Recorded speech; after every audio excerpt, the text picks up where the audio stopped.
What's up, everybody? My name is Billy, and today I'm going to be reacting to clowns that are in video games because I'm an expert clown, and this is Experts React.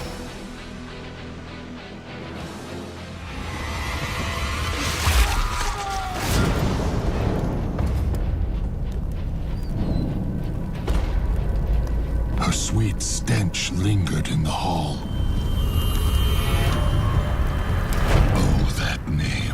Now, he's going to send me where she's been hiding all these years. This looks scary. All right, so this clown here looks like he's got kind of a dominatrix BDSM type outfit going on. A little weird, not so family friendly, but his flaming head is pretty awesome. When she first... All right, so this clown here looks like he's just wearing a clown mask. He's got the visible strap going around across the back of his head, and his mouth never moves. So this clown is kind of lame.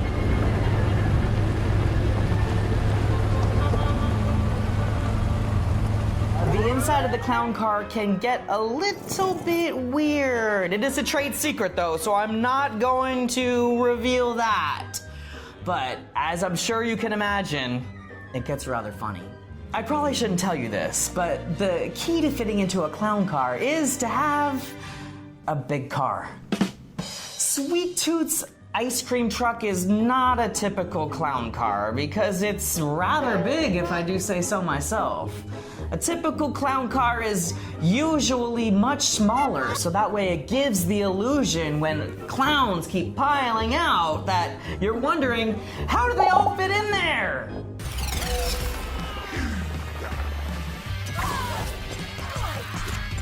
I would try to change people's perception of clowns by being the opposite of that and being a shining example for what not to do. At clown school, they'll teach you a lot of things like juggling and unicycling, stilt walking. They'll teach you specialty skills that you can help refine your craft. And it looks like these clowns learned how to use shadow puppets. I could probably make a shadow puppet that kills somebody, and this is how. You put out your hand, you bend your top finger, you open up the mouth, and you're dead. I'm happy to see that these clowns have on their big floppy clown shoes. My clown shoes here are custom made by a clown shoe maker called Spears Specialty Shoes. The maker of these shoes also made all of the shoes for the Who's in the Jim Carrey Grinchmas movie. Yeah, there's the big clown shoes. Smash! It feels pretty funny to get a pie to the face, but here is a little clown trade secret for you. Clowns don't actually use a real pie when they're pieing somebody. They use shaving cream. Why? Because it doesn't run and it's easier to wipe off and not ruin your makeup. All right, this here is apparently Adam the Clown. Looks like he's juggling chainsaws. Juggling, in my opinion, is actually a really difficult skill to learn how to do. It's not impossible to learn how to juggle chainsaws, but if you were the quality of juggler that I am, it's not what I would start with. If you are interested in learning how to juggle, I recommend that you get yourself a pair of juggling scars because they move slower and it gives you more time to react. Just leave me with him. I said move! Okay, we got Harley Quinn. Is Harley Quinn a clown? Is she a superhero? Is she a villain? I don't really know, but she's dressed like a clown, so today she is a clown with cleavage. You all now, how did this happen? I think that the Joker and Harley Quinn are so iconic because they have such distinct looks about them. They have the colored hair, fun outfits, they're in makeup, and it's easy for somebody else to dress up as that character. I am gonna rate the Joker's act right now based on my own professional experience. It looks like I need to teach you some respect. There's nothing you can teach me, Joker. Oh, come on. There's always something to learn. Okay, right now he's at about a 3 on a scale from 1 to 10. He's gonna have to pump up the energy and the specialty skills if he wants to tip the scale a little bit. Batman, give me your best shot. There are 3 different types of clown: a white face, an Auguste, and a character clown. I'm somewhat of a hybrid between an Auguste and a character clown, but I would suggest that the Joker and Harley Quinn are a character clown because they have such distinct attributes about them that they are larger than life, and they don't necessarily fall into those other categories of being a white face or an Auguste clown. Pointy nose and wait. Joker wants you to think he's sick. Then wham! Gotcha.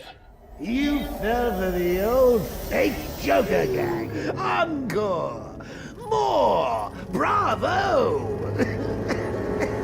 It was never you. I would say that the Joker's movements here are a little bit too on the pedestrian side. If he wanted to be a full-blown clown, I would want to see him popping around just a little bit more. And some of that unexpected body movements is partially also what makes people nervous of clowns.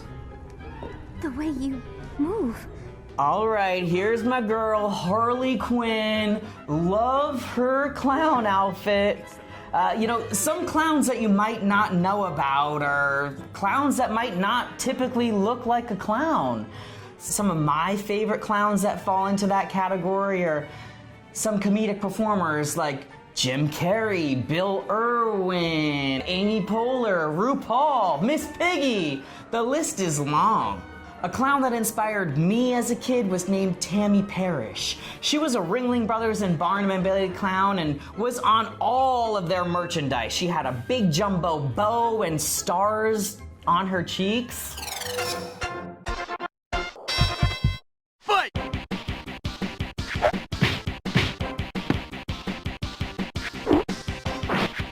Are clowns good fighters?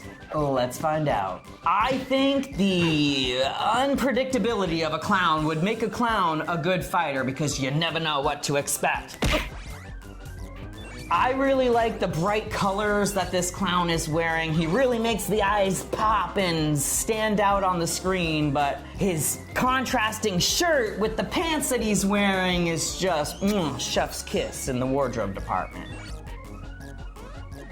Clowns wear bright colors because they want to stand out from the rest of the cast. Everybody else is usually wearing pretty standard costumes that you'd see in a show, but that clown having a oversized shirt or tight pants is gonna either over accentuate or it's going to change the shape of the body and make you look more comedic.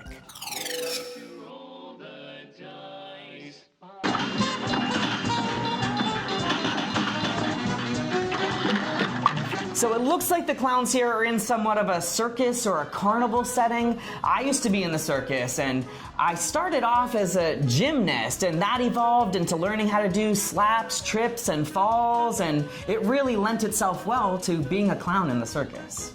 It was my dream as a kid to become a Ringling Brothers and Barnum and Bailey clown, and after I moved out here to LA, I was looking for acting gigs on Craigslist, and I thought it was a joke when I saw this listing for Ringling Brothers clown audition, so I had to register, and I went, and next thing you knew, I was signing a contract and running away with the circus. Not what my parents had in mind. My favorite part of being in the circus was living on board the nation's largest privately owned train. You can still check out some of the train cars at the World Circus Museum in Wisconsin. This circus here looks a little chaotic. They might need a production manager or a show director to clean up their acts a little bit, but it is somewhat entertaining, not gonna lie. Some things that people might not realize about a traveling circus is that It really takes people from all over the world to create a show that is worth watching. When I was in the circus, we had people from Brazil, Romania, Russia, China, Mongolia, all over the world because we wanted the best talent from every end of the earth. When I was in the circus, it was still in the era where the animals were performing in the show.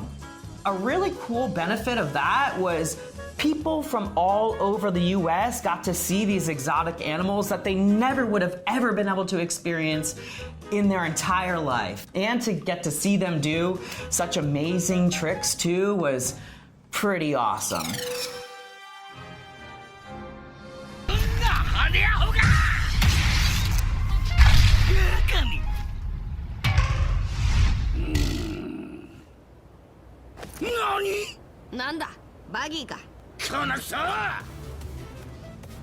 Alright, it looks like this clown here has a big red nose. It's a little bit unclear exactly where the red nose originated, but it has certainly stuck with the clowning tradition over the years.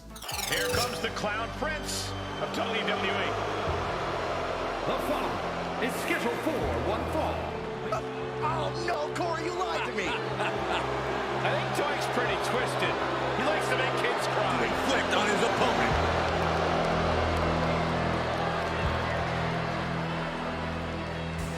All right, here is Doink the Clown about to come into the ring. First off, I think his makeup kind of looks like it's more like rodeo clown style of makeup, not a traditional circus clown or birthday party clown makeup like you would see. And now I'm Billy the referee, ready here to ref this wrestling match. Let's see, he's on his back, he's about to get pinned. Let's do the countdown. 3, 2, 1. Winner! Doink the Clown! Sweet! All right, here's some tips that I've got for this clown. Probably you should line your body with some balloon animals so that way it will take away from some of that impact, maybe give you a little bit of extra bounce. Maybe you could even use one of those balloons to wrap around your opponent's neck and strangle them. Devil may cry. Will do no good. No good! Zip it, or I'll pierce that big nose. That could be a problem. Just hear me out. You've got nothing to lose. This character here looks a little bit more like a jester instead of a clown. I mean, they do fall into that same kind of clown category, but not the typical same look of a clown.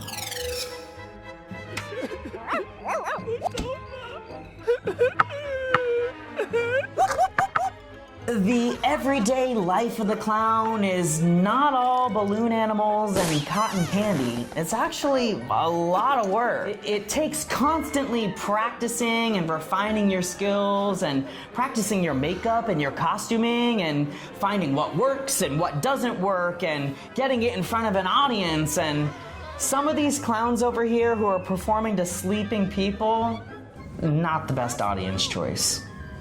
All right, my friends, that's a wrap on this round of Experts React.